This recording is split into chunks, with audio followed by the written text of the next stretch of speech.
Tinawag ni Senador Bongo na inulit na at haka-haka lamang ang reklamong plunder na inihain laban sa kanya ni dating Senador Antonio Trillanes IV.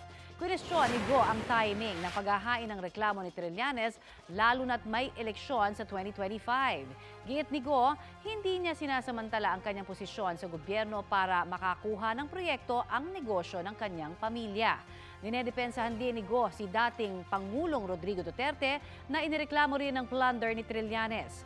Aligasyon ni Trillanes, nagsabwatan umano sina Go at dating Pangulong Duterte para mapunta sa pamilya ni Go ang mahigit 6 na bilyong pisong halaga ng government projects mula 2007 hanggang 2018.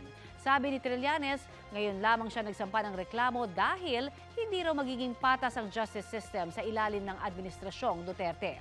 Sinusubukan pa ng GMA Integrated News na kunin ang pahayag ni dating Pangulong Duterte.